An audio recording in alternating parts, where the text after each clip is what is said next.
Hello po, magandang hapon. Bali, update lang po tayo sa Unity ma'am. So bali, nakaraan pumunta si sir, nagbayad po kami ng utang namin sa hardware. So bali, meron na naman po kami panibagong dagdag na materials. Katulad po na nasabi ko, kukulangin pa kami ng Hardiplex.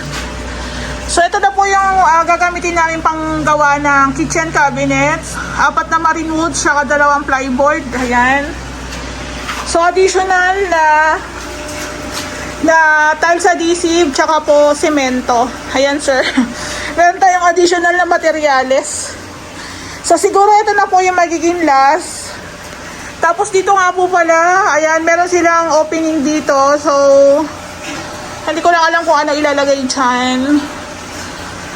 So pinapauna na lang muna ni Ray yung mga tiling works natin dito. So may tutuloy na. Ito po yung ating kitchen. Hanggang baba po yan is naka-tiles. Mas maganda pauna muna ditong i-tiles. Mal. Pauna muna itong i-tiles. Unahin muna itong i-tiles para pag nabitin tayo, dito na tayo magsasalpak sa ilalim. Kasi matatakpan ng cabinet. Ha? Dito na lang. So, ito po naka-wall tiles tayo. Naka-wall tiles po tayo dito. Sabi ng iba, may backsplash tapos iba na daw yung tile. Sadya po talagang iba po talaga yung tile sa taas. Kasi yung backsplash yan na po yung pinaka-design. So, meron po tayo ditong mga pinatimplang mga pintura para sa labas. Tsaka po yung kulay red para po dun sa deco stone ni Lumina. Ayan. So, yung CR natin, dito na lang. Ha? Kung parehas ang kulay, yung 60 by 60 na. Oo. Buo na siya? Oo. Ha? Parehas lang ba ang kulay? Parehas lang, ganito lang. Hello po, magandang hapon. Update po tayo dito sa project namin sa Phase 4. Bali, yung tawag dito, ceiling. Yung ceiling po namin dito sa front extension is metal expander po ito. Ayan. So, bali ang napili po ni ma'am na kulay is beige po yan. Yan. So, sabi ko nga sa inyo, mas maganda na yung metal spandrel kesa po sa pine seam board. Ayan. No need na pinturahan. Napakadaling i-install. Kung mapapansin nyo, may mga alikabok. Pupunasan na lang po yan. Kaso, wala pong kuryente. Walang kuryente. Buti meron tayo ditong ano. Ayan, yung ginagamit ni Kuya Limuel. Ayan, so mayroon na lang tayong konting natitira na hindi pa nasasarahan. Yung abang ng dito, abang ng Tama yung ilaw dyan. dyan. Doon yata. Doon sa puti. Ayun yun, nandun sa ano nila eh, sa sketch nila eh. So ito nga, idagdag ko lang po kasi meron ako mga clients na mainit daw kasi ang metal spandrel. Actually, mainit talaga siya. Mainit talaga siya kung dito kayo tatambay sa may ano. Oh, yun na, sabi ni Ray, kahit ka walang metal spandrel, walang pine seam board, walang bubong, mainit, di ba? So kaya lang naman po namin nagiging suggest yung metal spandrel para po magandang tingnan.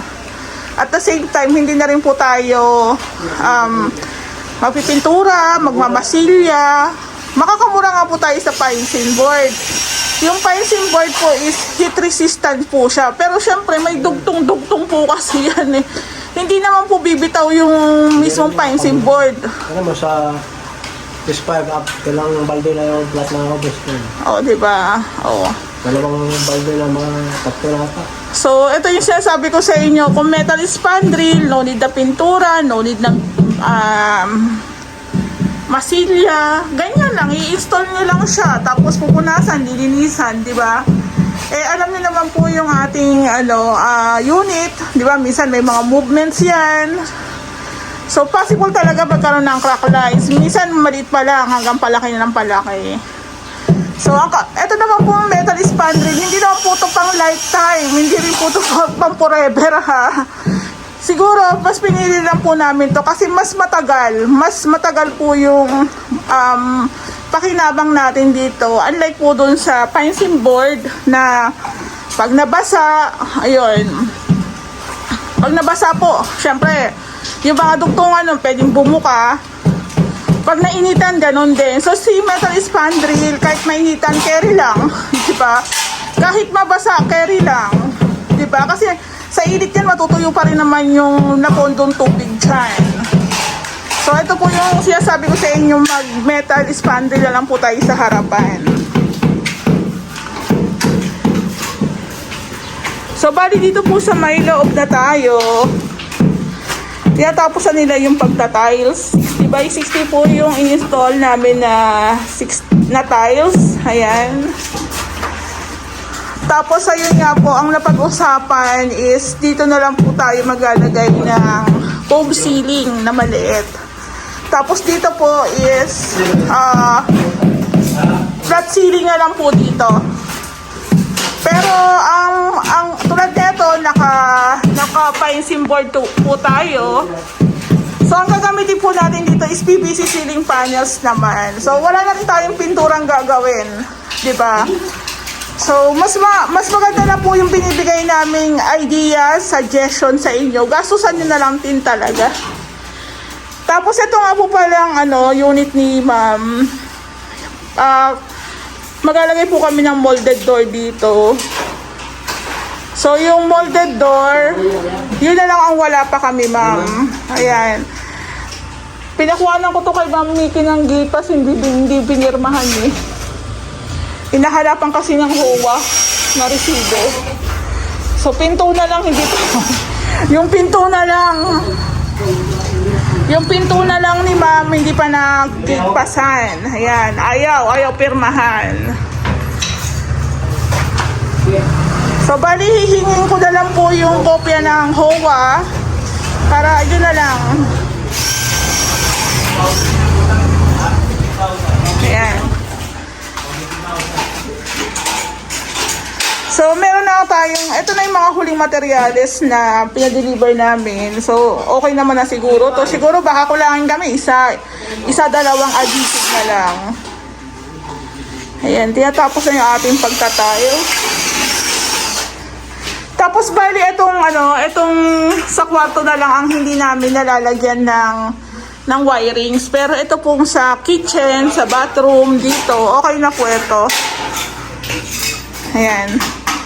Tapos okay na rin po yung tiles natin doon sa may kitchen.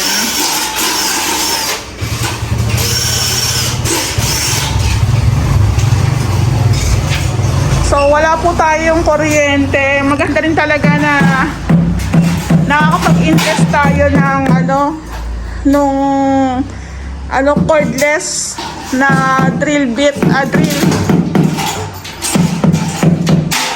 Mahaba pala,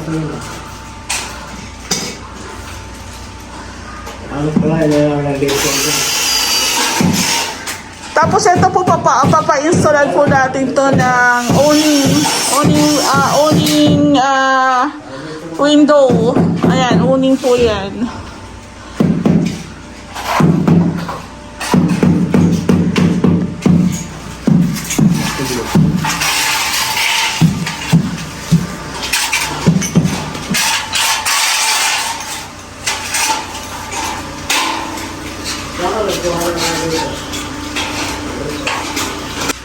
So, bali, ang huli na lang po namin, parang huling gagawin na lang po namin dito is ito pong paggawa ng kitchen cabinets. Naka-ready naman po yung materyales. Pero syempre, pinapauna po muna natin yung tiling works.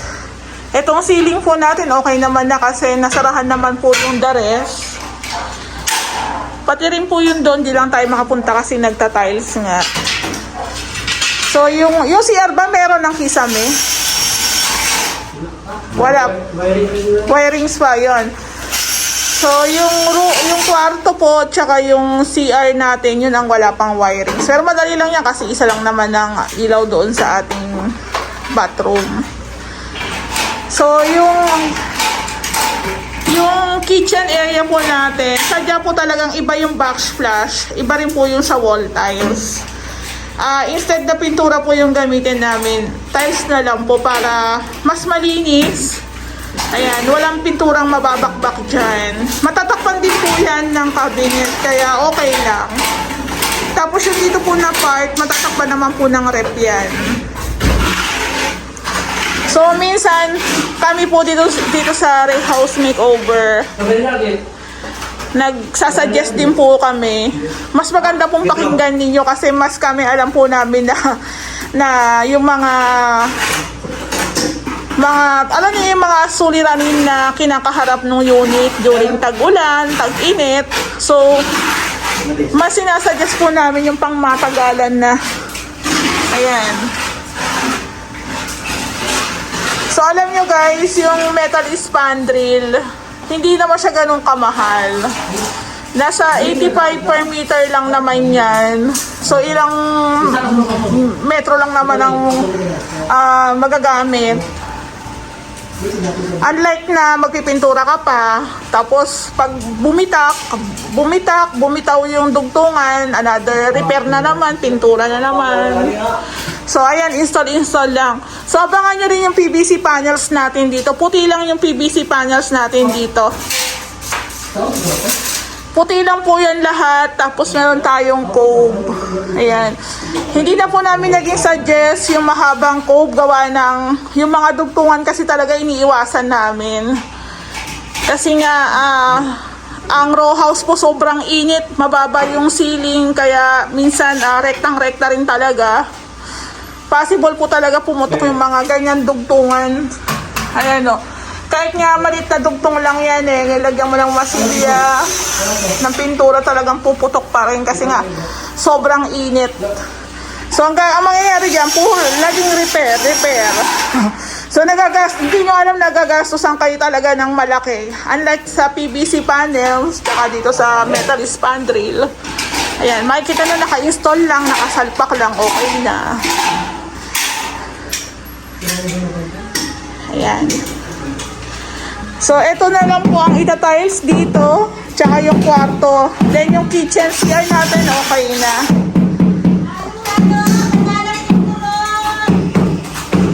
Yung labas natin, okay na to. Pintura na lang ang kailangan dito. Naka-ready na rin po yung pintura natin.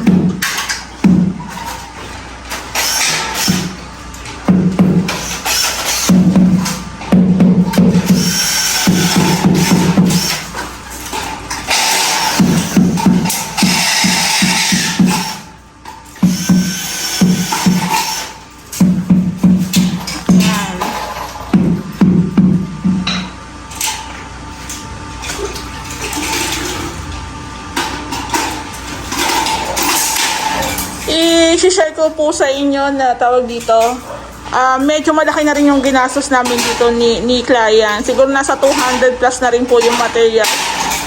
Pero ang kagandahan nun pagdating po sa mga tiles, medyo nakatipid na rin po sila. Kasi sa iba pong dealer, medyo mahal po yung mga tiles. Dito po sa Tion Paul, mas mababa sila ng konti talaga. Pati rin po yung mga PVC panels. Sige, merienda na kayo. Pati po yung mga PVC panels, meron tayong supplier. Pati metal spandrel, meron tayong supplier. Kaya, nakamura na rin po sila kahit maano. Oh, merienda muna. Sobrang init. Tapos wala pang kuryente. Wala pang kuryente. Diyos ko po, kawawa. Ayan. So, itong unit ni Mama, ni Sir, halos ready naman na po lahat. Talagang, yun, trabaho na lang namin ang ipa-priority. Ito po yung ating mga PVC panels. Yan, ikakabit na rin po yan sa mga susunod na araw. Merienda na. Hello po, update po tayo. So, ayan nga, nakabalik na kami ng Tansa. So, So, bali yung tiling works po natin dito sa loob, konti na lang, matatapos na. Ayan. 60 by 60 po yan, syempre. Marble white, yung may konting husky. Tapos, nag-i-install na rin po sila ng PVC panels na white.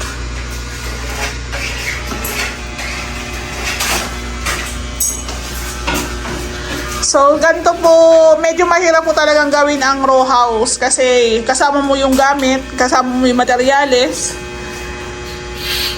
So, medyo hassle kasi hindi katulad po ng second floor, townhouse, SF.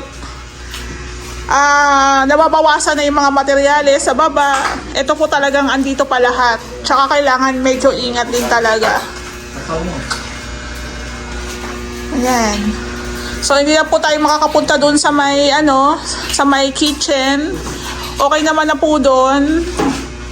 Ayan, maglalagay pa po tayo dyan ng ating kitchen cabinet. Yung bathroom, di ko rin mapuntahan at may gumagawa. So, bali itong ating cove ceiling, hanggang dito lang po siya, oh. Maliit lang po ito.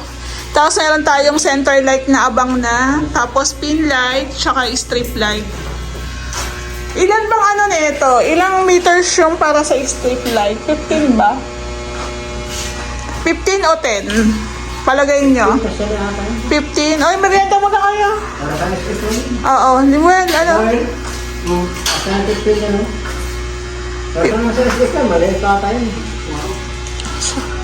So, siguro baka 15 meters po, sabi ni Ray. 2 meters. Ha? 2 meters.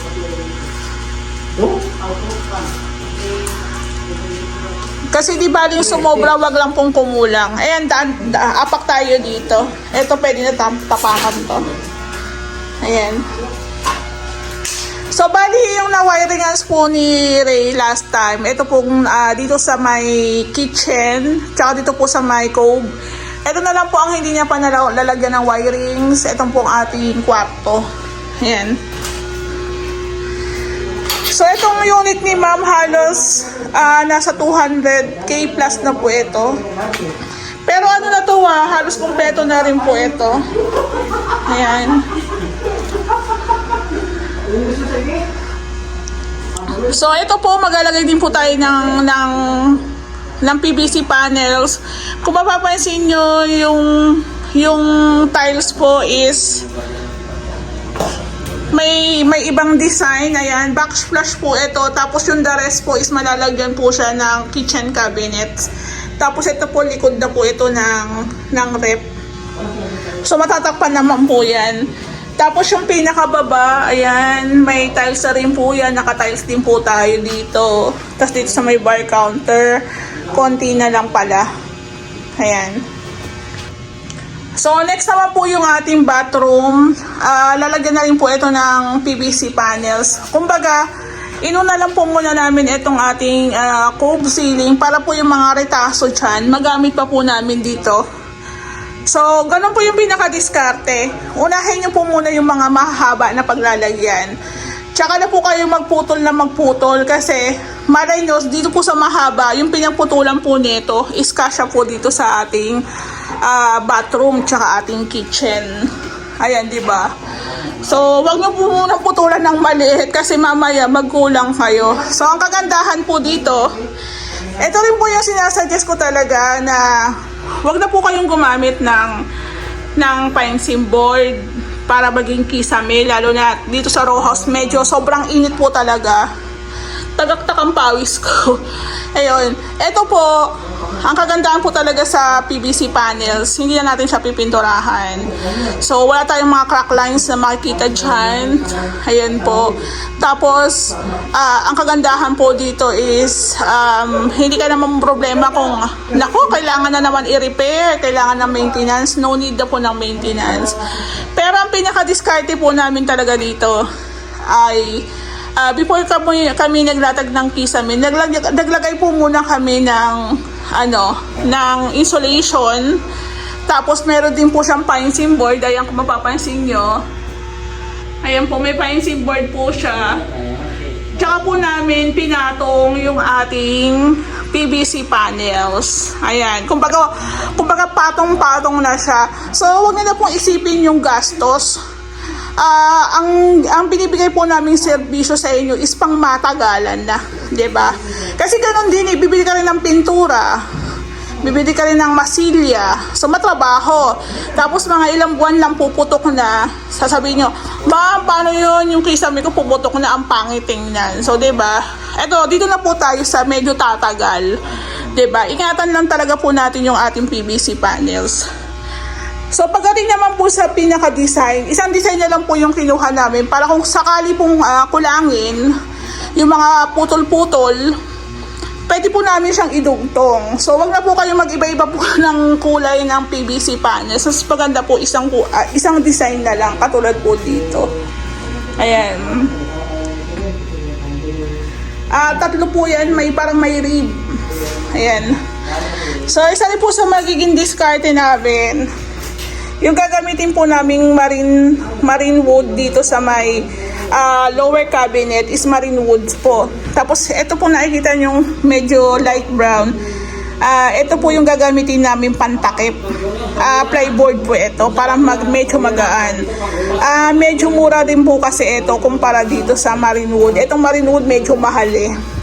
So kung pantakip lang, napanood ko rin po kasi sa ibang vlog na para hindi ka rin masyadong gumastos ng malaki, pwede kang gumamit ng plyboard parang pang pinto ng cabinet. So ayan po. O diba? Meron tayong marine wood, meron tayong plyboard. Mas mura po ang plyboard. Ayan. So katulad po dito, ayan, nabitin na yung ating PVC panels. Bitin na siya, diba? So yung mga pinagputulan, ito po.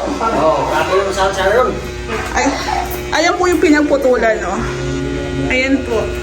So let's see kung kasya na po yan dito. Lalagyan na lang po natin siya ng X channel para matakpan po yung gap. So magagamit pa rin po natin yung mga naputol. Tapos ang kagandahan niya, isang design lang. Ayan po, diba? So, ang ginawa po namin dito sa area na to is flat ceiling na lang. Hindi na po kami ganong gagamit ng mga pine seam board para sa cove light. Kasi sabi ko nga, kung may cove light na dito, may cove light pa dito, parang awkward na tingnan. Dito na lang. Ayan, dito lang tayo may cove light. Tapos dito po is flat ceiling na lang. Tapos cornisa na lang din. Ayan.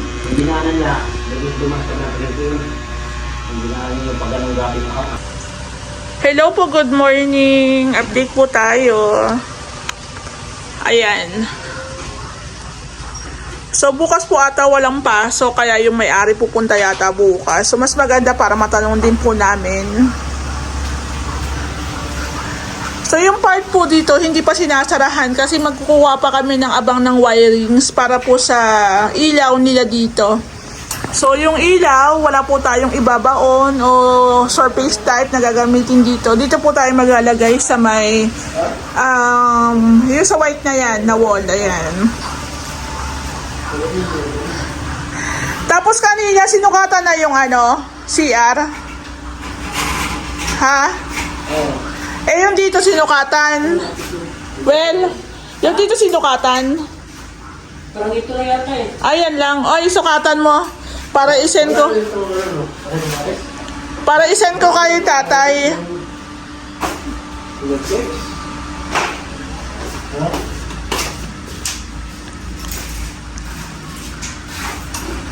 So, bali yung update po natin dito, yung ceiling works, ay yung tiling works natin, tapos na. Hindi lang ako nakakapunta kasi pagdating ng hapon, umuulan. Pero tapos na po yung tiling works natin dito. Ayan. Pati po dito sa my room. Ayan. Ayan. Tapos na rin po yun dito. So, last time,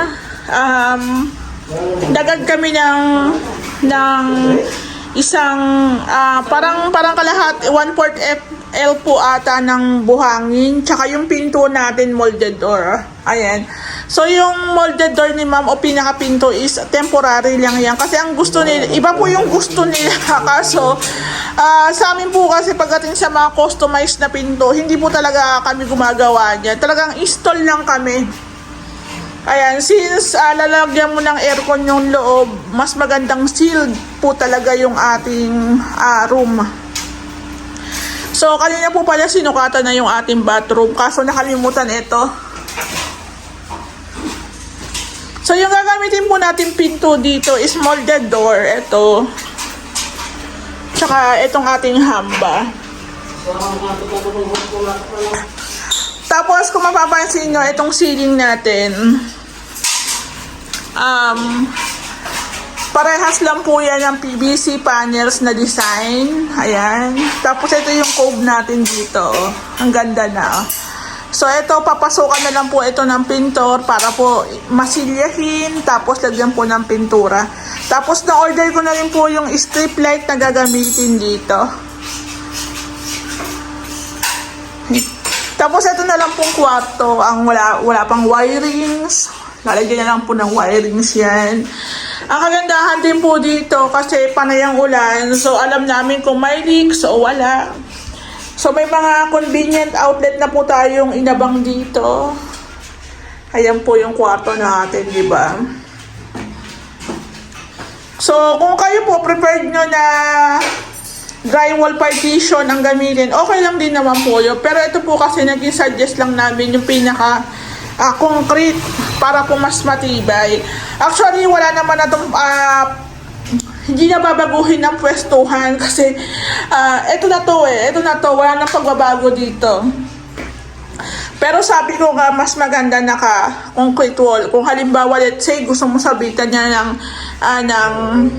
ng picture frame o kaya lagyan mo ng built-in cabinet o hanging cabinet, pwede, matibay siya.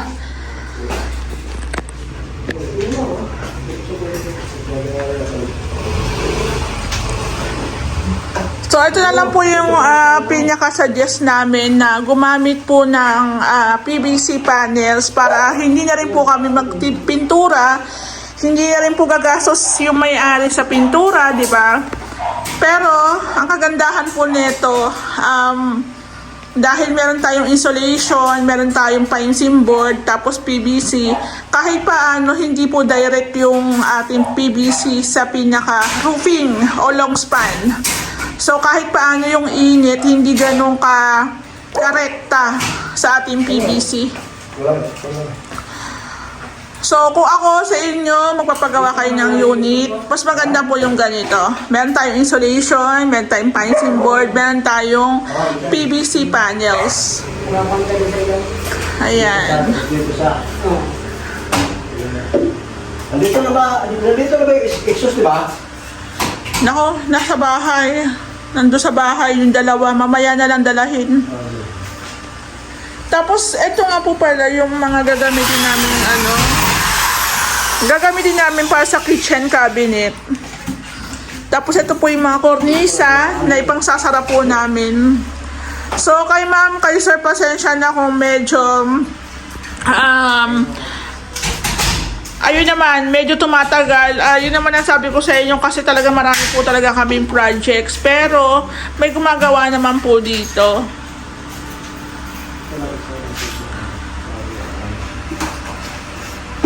Pero eto naman po, once na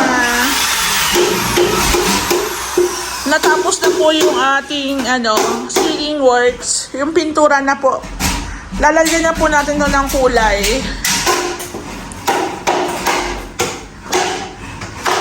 Tapos, kagandahan lang din po dito sa may-ari dito, hinahayaan lang kami, tapos nagtatanong lang sila kung ano yung mga dapat bilihin. Pero mostly kami na rin po talaga nag-asikaso neto. Siguro pati po yung mga switch, tsaka outlet.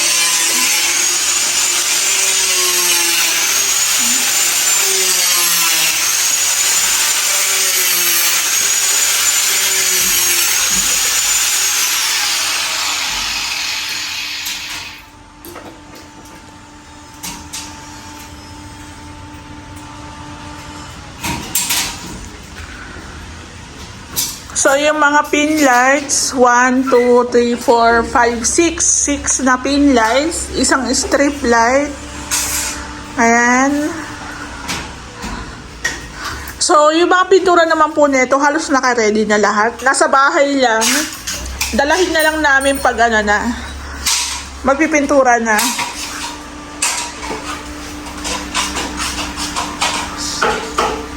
So, ang dami pala po nating abang ng mga outlet, no? Ang dami.